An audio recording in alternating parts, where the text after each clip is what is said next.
Hi everyone, it's Usernamekate and welcome back to the channel. Oh, it's been a while since I've had the Suzuki GSX-8T on the channel. The last time you may have seen me ride it would probably have been Slovenia at the launch. So we're going to get on it on British soil, or should I say British tarmac, kind of refresh the feelings a little bit and see what we think. So if you're interested in that, then keep watching.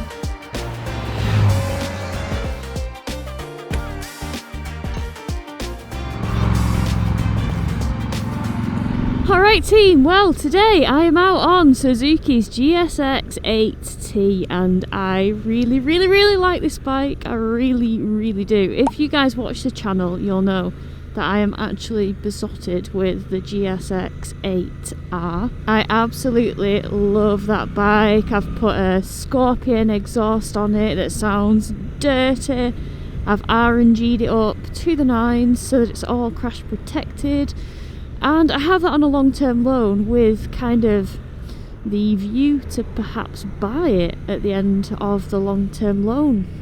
But then the problem is Suzuki come and bring something like this out and it really throws a spanner in the works because I really like this bike a lot. I think I need to get back out on the 8R and kind of because I know I'll love it as soon as I hit the twisty lanes with the especially with the new rubber that I put on it, the Michelin Road 6s. I know that I'll absolutely adore it and the sound and everything. So yeah, but just getting on this just reminds me of how much I love the engine. 776cc parallel twin, 270-degree crank, 81.7 brake horsepower at 8,500 RPM. And 78 newton meters of torque at 6,800 RPM. And I just love it. I just love the engine so much. I just find that it's so good for regular, everyday, like country road, backlane scratching use. Yeah, I really do like this bike and the engine that's in it. It's just so agile, just so nimble.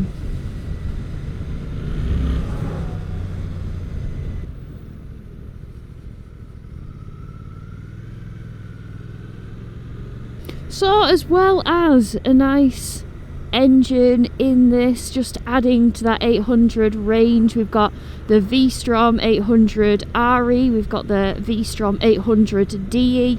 A DE is a bike that I would own in like my shortlist because it's just a brilliant machine, especially if you want to dabble in a little bit of off-road but you also want a nice comfy road bike that can do some big chunky miles. Then yeah, the V-Strom 800 DE is very much something I'd have. Then we've got the other models like the GSX-8S, the GSX-8R, and now we have these added to the lineup, the T and the TT. Now I was at the official launch of these bikes, but it was wanging them around some beautiful twisty Slovenian roads and I just wanted to get it back in the UK to see if my love would be as strong. And it really is. I just really like the bike. It's great at slow 30 mile an hour speeds you've got to do. The throttle isn't twitchy in the slightest. We've got all the different modes. We've got A, B and C. So we've got A for active, B for basic, C for comfort. You've got Suzuki's quick start, push of the button, boom, it fires up. You've got the low RPM assist, so it just helps you not stall, brings the revs up if you're dropping them a bit low. Quick shifter and auto blipper, and one that works incredibly well. It's so good. You can even go all the way down to first, like now. Look at that, wasn't too bad. Bit crunchy, but not like absolutely jerking. Chicken jerking the gherkin. Love it. The brakes, the stoppers on this are proper good. We've got 4-piston radially mounted calipers, which is brilliant. We've got twin 310mm discs. The suspension on this, KYB, it's the same suspension that's on the 8S. They didn't go with the suspension from the 8R, which is slightly better damped. But they must have deemed it decent enough for this machine. And one of the things, this is pretty much a GSX-8S with a bigger fuel tank and a different dress. Fuel tank on this 16.5 litres, which is really, really helpful, and you do apparently get 18% more range with this fuel tank, which is very good, very nice. But yeah, definitely better if you want to do longer distances. Having said that though, we don't have cruise control with this bike, which seems like a bit of an omission if I'm being honest, because it's got ride-by-wire throttle, so it could quite easily accommodate it. But Suzuki have chosen not to put it on. There is an aftermarket option available, not from Suzuki, mind. It is a Ridden one. I think it's called Ridden. And lots of people have had lots of success with it as a cruise control, so that could always be an option if it's a deal breaker for you. I do think it's scandalous that this road is a 40-mile-an-hour road. Like, absolutely scandalous. Oh, don't mind me. So the price of this, you know, when I mentioned it on the launch, it was priced at £9,595, and I know that did not sit well with a lot of you guys, especially because at the time you could pick up a GSX-8S for I think £7,500, and basically this is that bike, just, you know, in a more retro, in my opinion, desirable format.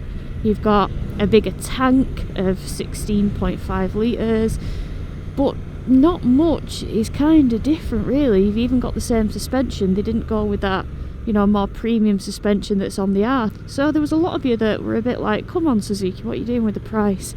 Well, I had a quick check on Suzuki's website to see if anything had changed with this bike, and like Suzuki do fairly often, there's now a dealer, £1,000 dealer contribution on this bike. So now you can pick it up at £8,599. So the T is available in 3 different colours. We have this beautiful orange, we have kind of like a tealy colour. I'll insert some footage from the launch so you can see what that looks like, since I don't have one in my possession. And same with like a satiny black as well, you've got that as an option. And I don't think I'd be unhappy with any of the colours, to be fair. I think they all look very, very nice.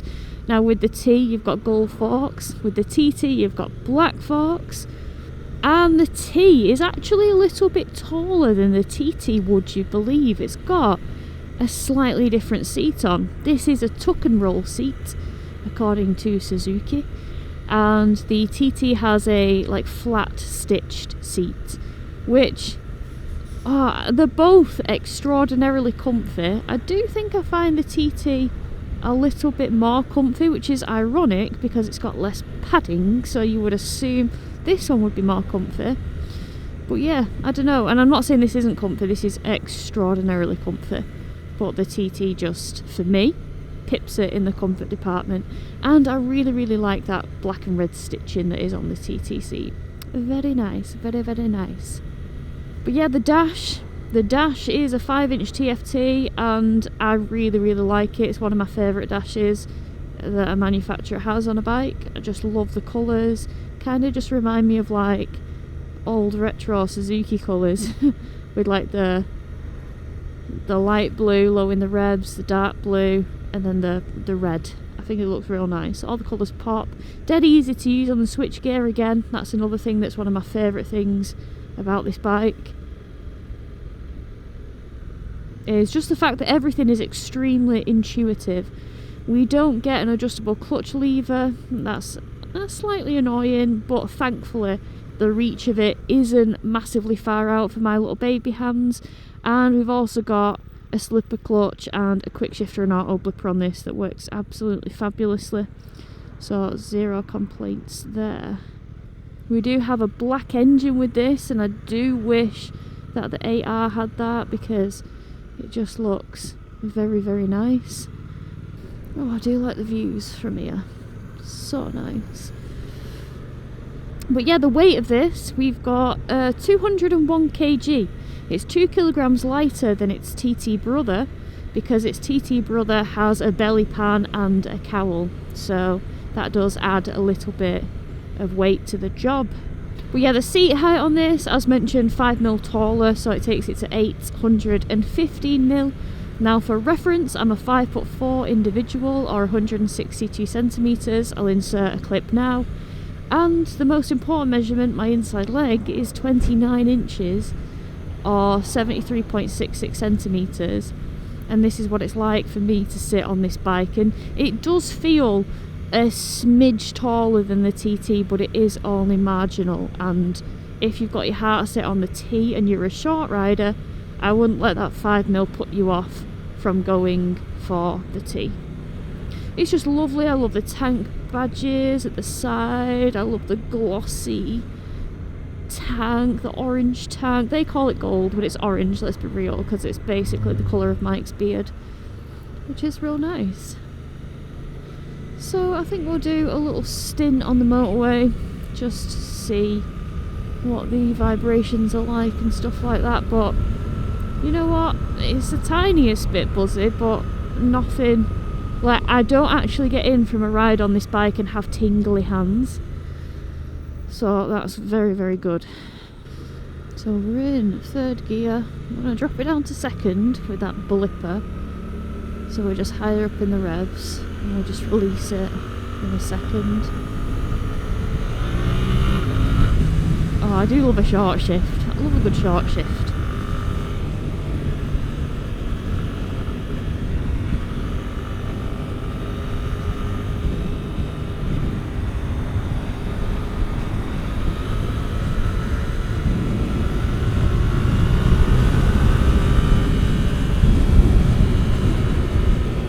But no, on the motorway I find it absolutely fine now. I am used to naked bikes. Like, growing up I always had naked bikes. I didn't really have adventure bikes or touring bikes or anything with, you know, like wind protection.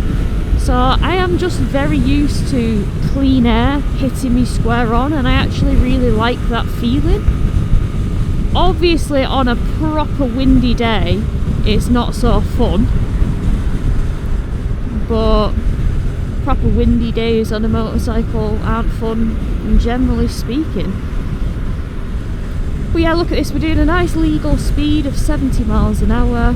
You can still see very clearly in the mirrors. The vibrations are not too harsh, so they distort everything. I probably get a little bit of a tingle through the pegs. I don't really get anything through the bars at this speed. I certainly don't get anything through the seat. But yeah, it's just a nice pleasant bike. It could easily, you know, go where it needs to. But yeah, it's definitely a fairly nice bike to ride on the motorway. Right guys, well, I hope this has just been a nice quick re-familiarisation of this bike on the channel. I feel like it needed some representation since it's been a while since the launch. Yeah, it's good to get it back on the channel. I can't wait to actually put a few more miles on it before it goes back, because I really, really, really like it. Do you guys like it? Would you own a T in the comment, or even a TT? I'm curious to find out. Right team, until the next time, ride safe, look after each other, and I'll catch you all on the next vlog. See you later.